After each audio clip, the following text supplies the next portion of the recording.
Mom, please, can you look after her?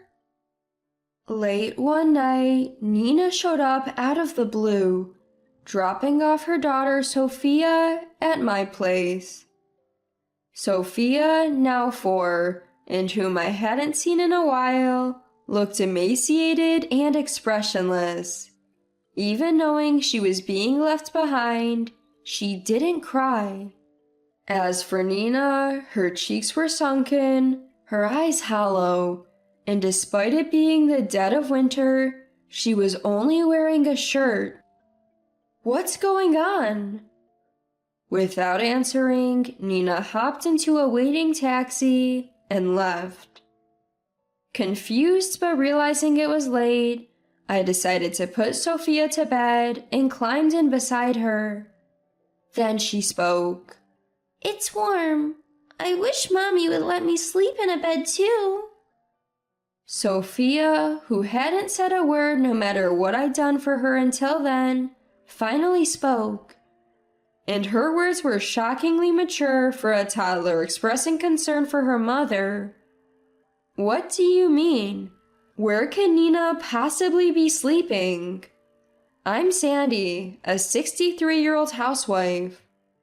Though I say housewife, my husband passed away from illness 3 years ago, and since my daughter Nina got married, it's just me and my college-going son Dom living together. Even without my husband, I have my sister living nearby and some assets left behind. So while I can't live in luxury, I do have enough to enjoy my hobby of gardening. Nina married her boss 6 years ago and became a housewife. For a while after their marriage, they lived in a condo near my home and visited often, making for happy times. Nina's husband Spencer was a promising elite employee.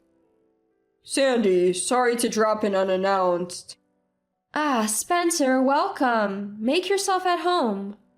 "Actually, I can only stay for a moment today." "Oh, is that so?"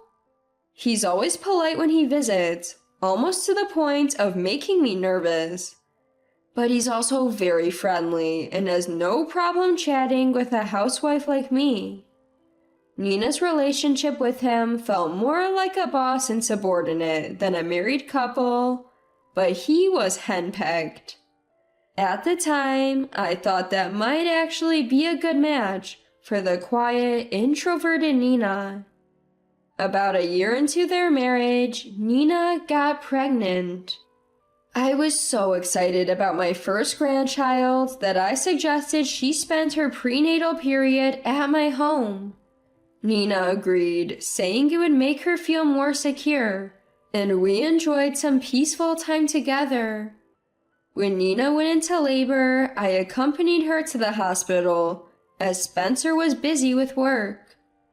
It was a difficult labor due to breech presentation, but she gave birth safely. I immediately informed Spencer.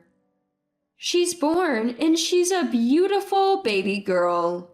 "Oh, a girl, huh?" His first words sounded a bit disappointed, which struck me as odd. I wondered if he had really wanted a boy. Even Nina's mother-in-law, Freya, who came to visit, made a cold comment saying, "Next time you'll have to give us a baby boy." After Nina returned home from the hospital, I enjoyed helping with Sophia's nighttime crying and the joys of childcare once again. Sophia, fair-skinned with big eyes and chestnut-colored hair, looked just like Nina when she was a baby. A month passed and Spencer came to pick them up. I felt sad thinking it was time to say goodbye, but Nina lived nearby so I could always visit. But then Spencer said something that took me completely by surprise. "We're planning to move in with my parents. Nina's having a hard time with childcare." "What? Nina never mentioned this." "We discussed it with my mom and decided it's the best course." I looked at Nina, who was visibly pale and trembling at Spencer's words. I whispered, "If you're not okay with this, you need to tell Spencer now." But she just shook her head. Was she too intimidated to voice her opinion to her henpecked husband? I had a bad feeling about this. In hindsight, I wish I had been more assertive, but at the time, I couldn't find a reason to object. "We've already moved our stuff. Come on, Nina, let's go." Wait a minute. I quickly slipped $200 bills into a locket that was part of a necklace my late husband cherished and handed it discreetly to Nina. Keep this necklace close. It was important to my husband. I watched Nina, who looked downcast as she held Sophia, follow Spencer out the door. I couldn't shake my uneasy feeling. After that day, I lost contact with Nina. I kept telling myself she must be busy with childcare, but she never came for Thanksgiving or New Year celebrations. Whenever I called, Spencer would answer and say, "Nina can't come to the phone." She even stopped showing up for my husband's death anniversary. Whenever I emailed Nina, she would reply with, "I'm fine," but even those messages eventually stopped. 4 years passed without seeing her, and I couldn't help but worry. Then one night, Nina suddenly showed up. She looked haggard, her hair grown out, wearing a dirty, thin shirt and sandals despite the winter cold. "What are you doing dressed like that? Come inside and warm up." "I have to go back right away. Please take care of her." "What?" Confused, I took Sophia from Nina, who hugged her tightly before wiping away tears and rushing back to a waiting taxi. I tried to reach her on her mobile phone immediately, but couldn't get through. Sophia, now left with me, was a far cry from the chubby baby I remembered. She was skinny, expressionless, and terribly frightened, not responding to anything I said.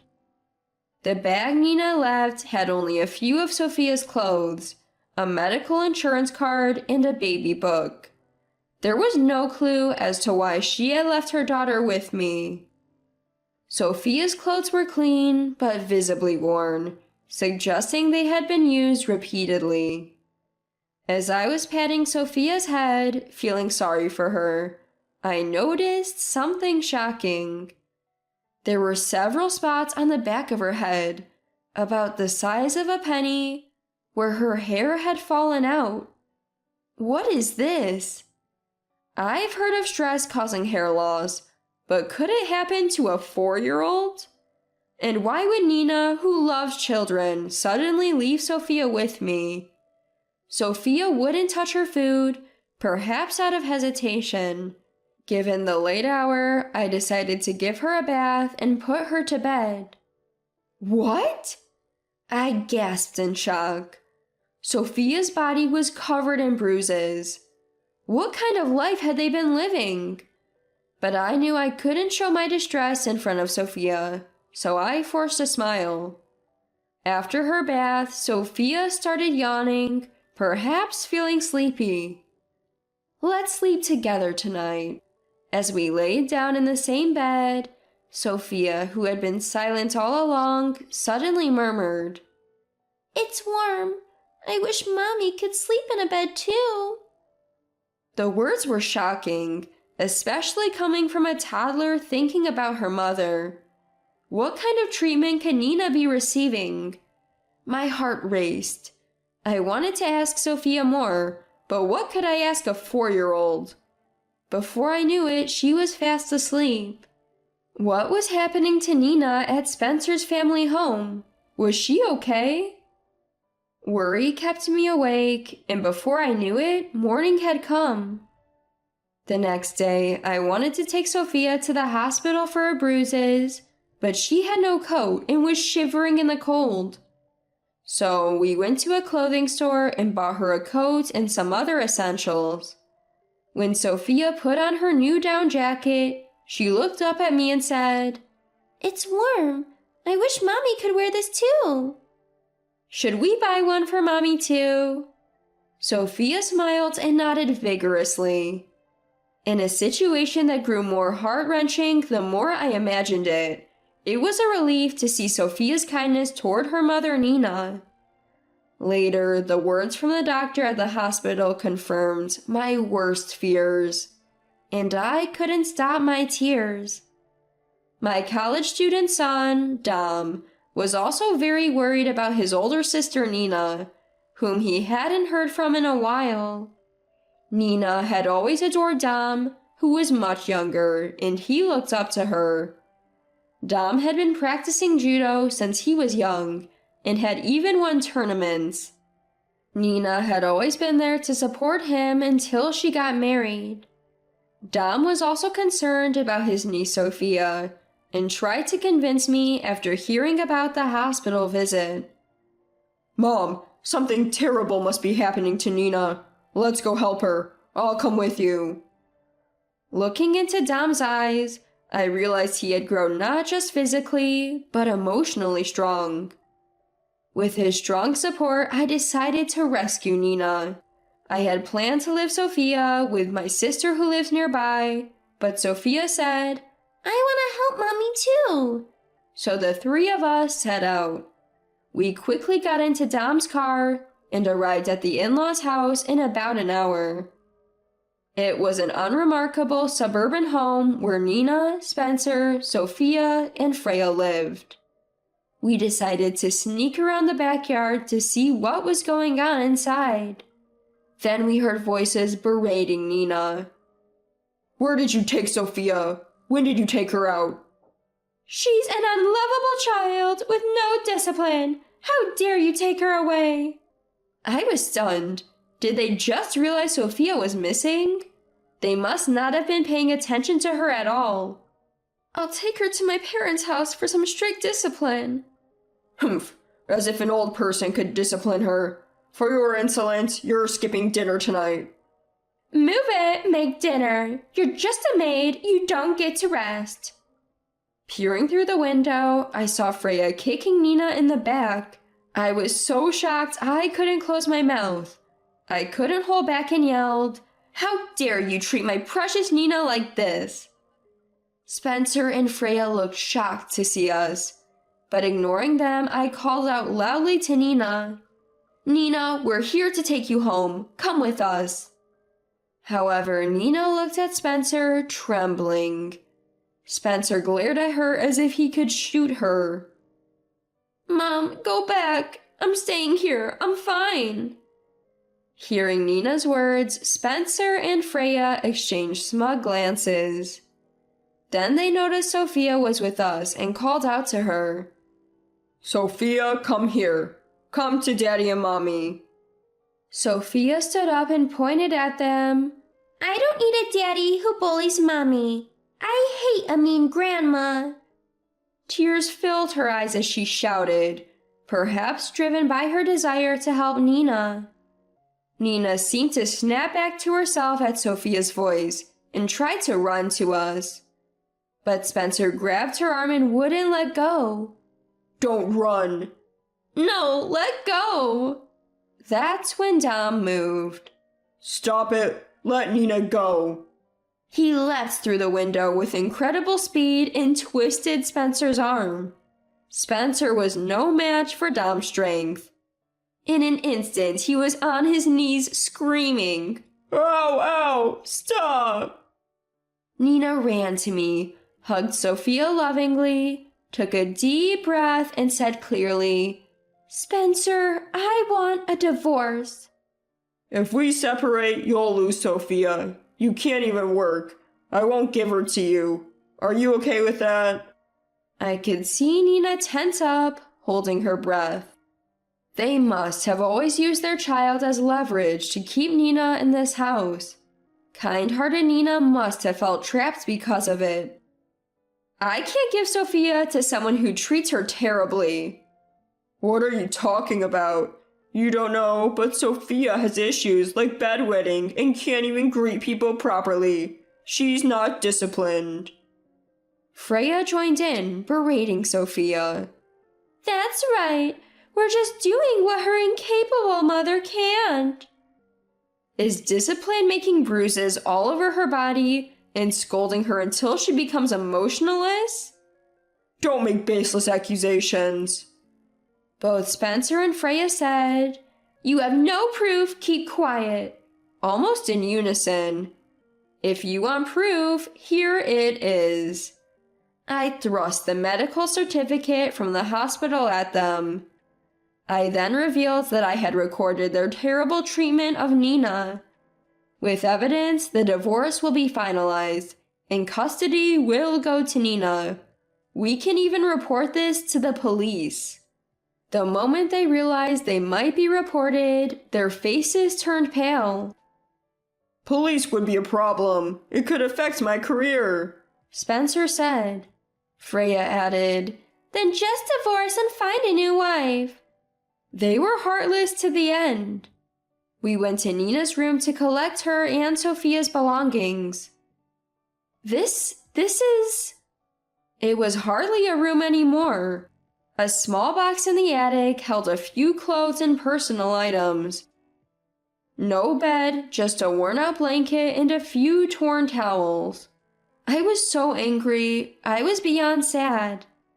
This is enough for a useless maid. And for a wife who can't discipline her child, and for Sophia, who's also undisciplined. This is a luxury. I didn't think it would be this bad. Reporting was the right thing to do. What? I had actually contacted the police right after witnessing their abuse. Just then, we heard sirens. No, police! Please, tell them it was a misunderstanding. I beg you. Spencer pleaded, clinging to my feet, but it was too late. They were taken away by the police, crying for help. In the car, Nina tearfully told us she had tried to divorce multiple times. Sophia would get severely scolded every time she cried or raised her voice, becoming more and more emotionless. Nina knew something had to change. However, with no money even for transportation, and her phone and messages constantly monitored, she was on the verge of giving up. That's when she noticed the money I had hidden and the locket of the necklace I gave her. Seizing the moment when Spencer and his family weren't looking, she took a taxi in the middle of the night and brought Sophia to me. She thought that if she returned to her in-laws, she could prevent them from coming after me. Mom, thank you so much. I don't know what would have happened if things continue like that. Give your thanks to Sophia. She's a thoughtful, kind-hearted girl. Sophia, thank you for helping Mommy. Nina smiled at Sophia.